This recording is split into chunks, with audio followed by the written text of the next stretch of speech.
Buenas tardes. Nuevamente estamos con ustedes para cerrar lo que es la unidad 1 y 2 de la asignatura. En esta mi nombre es Marta Balistreri, soy profesora de la cátedra, y en esta oportunidad me están acompañando dos colegas de reciente ingreso, a quien le tenemos que agradecer que nos hayan compartido la experiencia que ustedes han leído, el caso Ernesto, que han leído en el foro. Así que, adelante mis compañeros. Bueno, yo soy Gabriela Roig, los saludo a los alumnos. He leído algunas cosas que están participando del foro y bueno, espero que en la lectura del trabajo les haya generado preguntas y bueno, acá estamos para acompañarlos.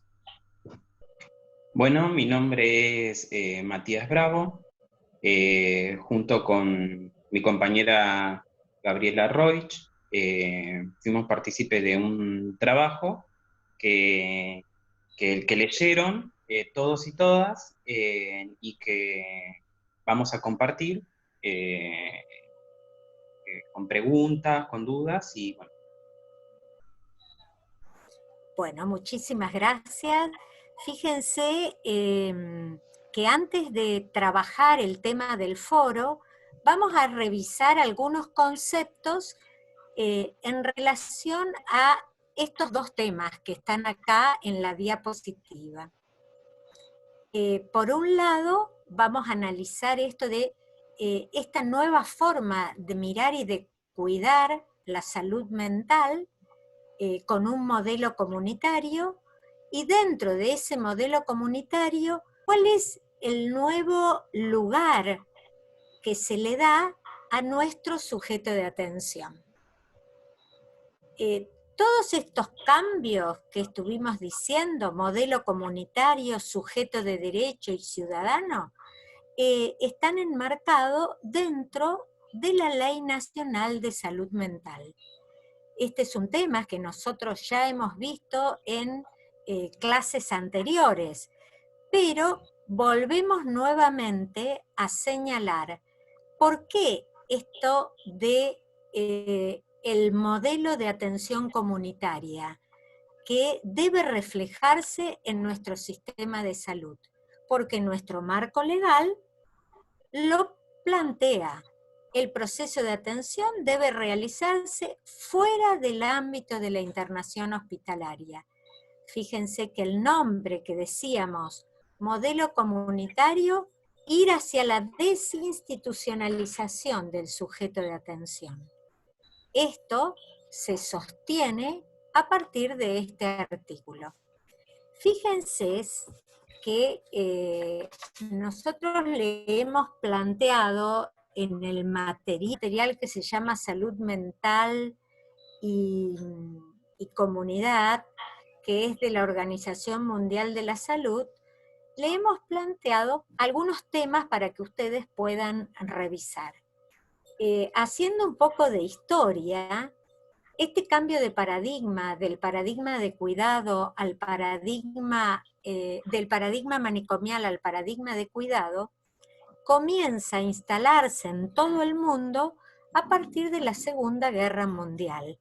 Horrorizados frente a las violaciones de derechos humanos que había sufrido las personas durante esa época, comenzaron a encontrar que necesitaban modificar esos lugares donde se atendía la salud mental, porque también estaban viendo que ahí había violación de los derechos humanos. En nuestro continente, en América Latina y el Caribe, la primera reunión que aparece en donde se comienza a pensar, a reestructurar la atención psiquiátrica es en la Declaración de Caracas, en 1990, que después se retoma a los 15 años, en 2005, en la Conferencia Regional de Brasilia, en donde plantean fuertemente la reforma del sistema de atención que tiene que tener la salud mental. Esto lo toma la Organización Mundial de la Salud y da recomendaciones que, como ustedes ven, están reflejadas en los distintos artículos de la ley nuestra de salud mental.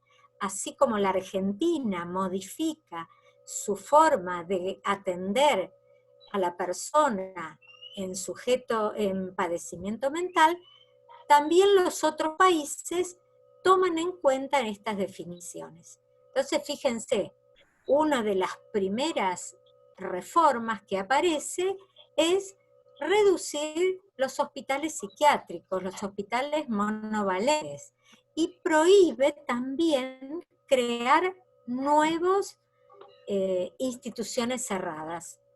Ahí ustedes después revisen en la diapositiva el por qué se busca esta modificación.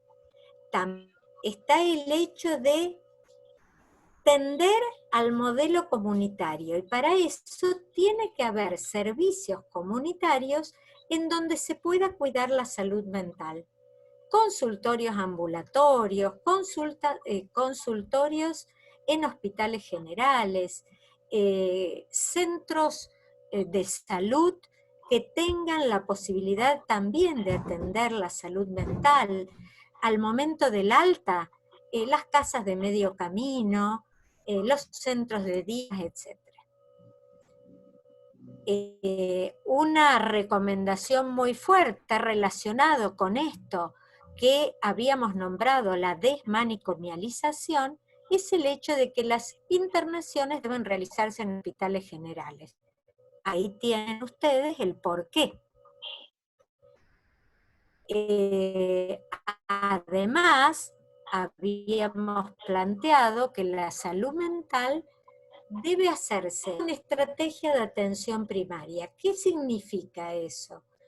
Que mientras más cerca esté el lugar donde se pueda concurrir la persona con algún problema subjetivo, tiene que ser lo más cercano a su lugar, y para eso están los centros de salud. También aparecen fuertemente el hecho de que la salud mental no es solo territorio del sistema de salud, y que hay otros servicios dentro de la comunidad que van a ser las puertas de entrada de muchas personas con estos problemas, como por ejemplo las escuelas, algunas organizaciones de la comunidad. Y fíjense, cuando hablamos de asociación de usuarios y familiares, pensemos en Alcohólicos Anónimos, en Narcóticos Anónimos, son grupos de usuarios, o también Al-Anon, grupos de familiares que también ofrecen contención y cuidado para la salud mental. Y por supuesto, la salud mental no se puede atender solo desde el sistema de salud, sino que se tiene que hacer desde otros sectores de la sociedad, como educación, como cultura, etc. Con esto cerramos el tópico, en realidad, el modelo de atención comunitaria. Y ahora nos vamos a centrar en el sujeto de atención.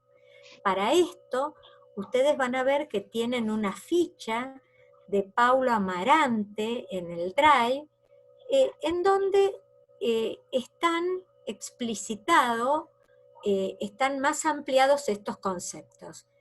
Pero lo que plantea Amarante y que tiene relación con el sujeto de atención es que dentro del modelo manicomial el sujeto estaba entre paréntesis. ¿Qué quiere decir entre paréntesis? Son signos ortográficos que, si uno se pone a pensar, complementa una explicación. Si uno saca ese paréntesis, el texto no tiene modificaciones, es como si fuera algo aclaratorio. Bueno, en este modelo custodial o manicomial, fíjense que el sujeto no existía. ¿Quién existía? Existía la enfermedad, se atendía la enfermedad. La persona no estaba. La persona era sencillamente una patología que había que clasificar, que había que diagnosticar y que de acuerdo a determinadas características de edad, de género, podía presentar esta enfermedad o aquella. Esta cosificación y objetivación de la persona necesariamente requirió intervención del sistema de salud a partir de la creación de instituciones en donde se encerraba y excluía eso que era el objeto donde asentaba la enfermedad. Esta exclusión del sujeto, este aislamiento de la sociedad, planteaba en el imaginario de la comunidad representaciones sociales del sujeto como peligroso o anormal. Eso era antes. Centrémonos en esto de el modelo de cuidado en donde la enfermedad pasa a ser algo entre paréntesis y aparece el sujeto en toda con su singularidad, integralidad. Es un sujeto, un modelo de atención que escucha, que aloja, que permite reconocer que es un ser con una subjetividad determinada. Y esto va a llevar a conformar un nuevo imaginario social. ¿Cuál es el imaginario social? Ese nuevo, desde el cuidado, no vamos a nombrar todo lo que hacía el modelo custodial, sino plantarnos en que en ese nuevo imaginario, si es una persona de derecho, si es una persona que sufre, es una persona a la cual hay que escuchar, el imaginario plantea acciones y prácticas de solidaridad en el lugar del otro. Desde ese lugar se lo reconoce como sujeto de derecho y se nuevos derechos. Si es una persona, esa persona, como cualquier ciudadano, tiene que tener la posibilidad de ¿a qué? Al trabajo, a la educación, y por eso lo nombramos ciudadano. Entonces, esto es lo que trae el nuevo modelo. Un sujeto, aquel sujeto en sufrimiento mental, es un sujeto de derecho y es un ciudadano. Como tal, tenemos que pensar una forma diferente de dar cuidado. Y para eso aparece esta red de relaciones, en donde por un lado hay alguien que escucha y por el otro lado hay alguien que escucha, que se presta a contener, que se pone en el lugar del otro, y por el otro lado es un sujeto que sufre. Y entonces esos otros que escuchan y dan contención se responsabilizan de la persona. Eso es poder dar subjetividad al otro y singularidad al otro. El otro concepto que aparece y que tiene relación con Ernesto es esta cuestión de la crisis. Hay en las personas en sufrimiento mental, hay situaciones que van a desencadenar crisis. En el otro modelo, esas crisis eran consideradas algo anormal, algo que irrumpía y que debía ser sosegada. Para eso, lo que hacemos es, lo que se hacía era utilizar medicación, medidas de restricción, etc.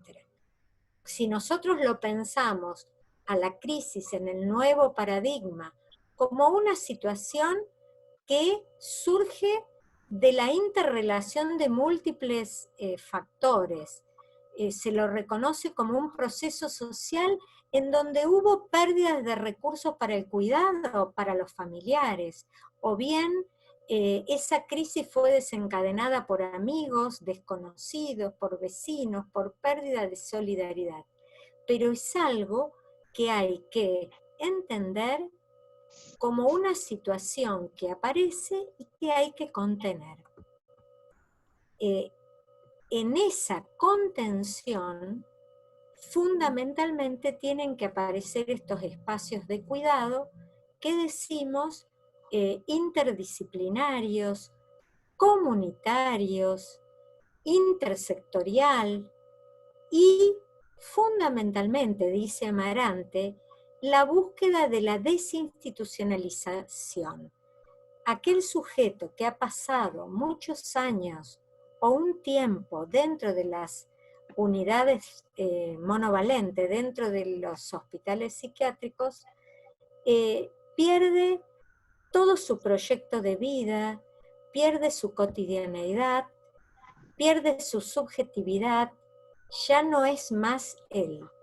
¿Qué pasa con la familia? La familia, cuando fue internado, cerró filas y ya no hay lugar en su casa. Entonces hay que buscar nuevos espacios, pero para eso tenemos que acompañarlo para construir independencia y autonomía. Y que un ejemplo de esto va a ser lo que van a trabajar mis compañeros a partir de lo que les sucedió en el foro con el caso Ernesto, o la situación problema más que caso de Ernesto. Bien.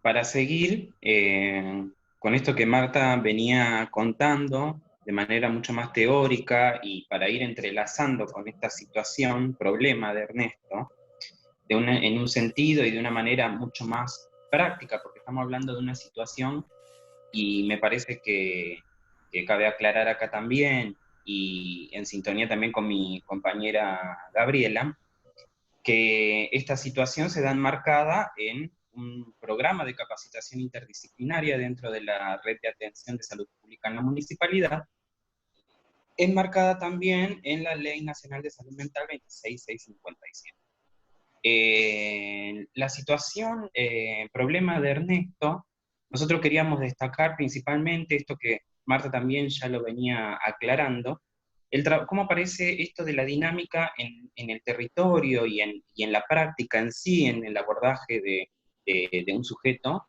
con padecimiento subjetivo, el trabajo interdisciplinario, interinstitucional e intersectorial.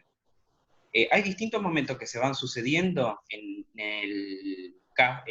la situación problema Ernesto, en la que se van a ir viendo distintas reuniones que se van concretando con distintos profesionales. Esto, de alguna manera, se ve reflejado en la práctica cuando interviene, por ejemplo, psicólogos, psiquiatra, trabajador social, acompañante terapéutico, enfermería y coordinadora del centro de salud. Esto de alguna manera va en sintonía de un abordaje interdisciplinario en una situación, como dice bien en el Power, el cuidado de la persona desde su singularidad. Sobre todo la importancia en el fortalecimiento de lo vincular con el medio social y también en lo importante de la continuidad en el acompañamiento terapéutico y en lo que se refiere a la estrategia de trabajo. De alguna manera, para destacar también, es cómo va apareciendo la forma y la manera de pensar estrategias de trabajo. Cómo aparece el sujeto de atención y sobre todo en lo particular al padecimiento subjetivo, en estrategias que tienen que ver con, por ejemplo, en la intervención de distintos efectores. Por un lado tenemos un efector como el Centro Regional de Salud Mental, Agudo Ávila, y un centro de salud perteneciente a la atención primaria de salud, en el trabajo de alguna manera interdisciplinario, pero pensando en una cercanía en el territorio del sujeto al que se piensa para el abordaje y su recorrido como estrategia de trabajo y proyecto terapéutico. En algún sentido, esta singularidad que aparece en el sujeto de atención va imprimiendo una forma particular, dada la complejidad de la situación, algún sentido al trabajo y al abordaje en sí. Por ahí, Gabriela podría ir ejemplificando estas cuestiones que por ahí aparecen un poco más teóricas, pero con ejemplos en lo que fue el encuentro en el domicilio con Ernesto. Sí, siempre intentamos, desde las estrategias pensadas, tener en cuenta cómo vivía Ernesto, con quién vivía. Antes de llegar a la visita, nosotros teníamos como una idea, por lo que sabíamos de las reuniones con el Centro Regional de Salud Mental. Yo también lo conocía porque al trabajar en el hospital había tenido contacto con él. Y llegamos al domicilio de Ernesto y usamos nuestras herramientas de enfermería, que es re importante, que es la observación. Primero, el vínculo. Priorizamos que yo tenía un vínculo con él como para poder llegar y que él no sienta que lo estábamos persiguiendo, que lo venían a buscar desde el hospital, como para generarle una confianza, para poder acercarlo al centro de salud, para que él tenga una referencia con los profesionales del centro de salud, que les quedaba a unas pocas cuadras. Si no, él tenía que ir a buscar la medicación al centro, viajar, y no lo estaba pudiendo hacer. Entonces, al llegar al domicilio empezamos a observar un montón de cosas. La charla y la entrevista que tuvimos con él también nos dio otras herramientas que, al volver al centro de salud, nos hicieron pensar y modificar eso que a veces uno lleva como armado, como una idea de cómo vamos a abordar a esta persona que tiene un padecimiento. Entonces, bueno, lo importante de eso es estar abierto a escuchar lo que tiene para decir esa persona, a ver qué le pasa, y entonces ahí poder armar una estrategia que tenga que ver con esa persona en particular. Otra cosa que quería decir con respecto a lo que estábamos viendo anteriormente, que estamos en un trayecto de cambio de paradigma. Una cosa es el antiguo paradigma y hacia el donde vamos, que todavía falta. Tenemos la ley, nos estamos formando como profesionales, ustedes se están formando como profesionales, pero es necesario que esa ley y que ese paradigma nuevo sea completado con acciones, acciones que tengan que ver con esos derechos, con darle derechos a esas personas, darle voz a esas personas para que realmente el abordaje sea integral.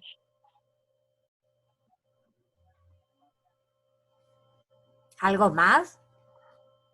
Matías, ¿usted? Sí, me gustaría también destacar que, bueno, esto que Gabriela también decía de romper con esto protocolar, muchas veces que desde nuestra formación tenemos muy instalado, ¿no? Como por ejemplo poder ser una entrevista estructurada o salir con algo armado a ese encuentro, que en esta situación problema con Ernesto se vio muy claro que por ahí uno sale con determinado objetivo, con determinada estructura, pensando que quizás ese encuentro va a salir de esta manera, pero cuando sucede, eso se ve modificado. Tiene que ver un poco con todo esto, ¿no? Con cómo es construir con el sujeto de atención, ya sea con padecimiento subjetivo, que es esta situación, sino es siempre pensándolo con esa singularidad que se construye y que no va a ser lo mismo con todos los sujetos, que como protocolizar para todos de esta forma y con todos va a ser de esta misma manera. No, es ir a ese encuentro y construir desde la particularidad y singularidad del sujeto las estrategias que se vayan construyendo en ese encuentro. Y que no va a ser lo mismo con todos aquellos que padezcan o estén pasando por una situación de padecimiento subjetivo, digamos, específico. Y bueno, y creo que eso es parte de salirse también de esa estructura desde la formación en algún sentido, pero también en sintonía con este cambio de paradigma que nos va, de alguna manera, abriendo estas posibilidades. Gracias. Y como para cerrar, adhiero a lo que dice Gabriela. Con una ley no se logran los cambios. La construcción de ciudadanía y de derechos requiere todo un proceso social de cambio de mentalidad, de actitudes y de relaciones sociales para poder lograr este cambio que queremos y esta revalorización del sujeto. Fíjense que la bibliografía, les dejamos la bibliografía que pueden consultar, y bueno, nos encontramos en la próxima. Hasta luego. Hasta luego.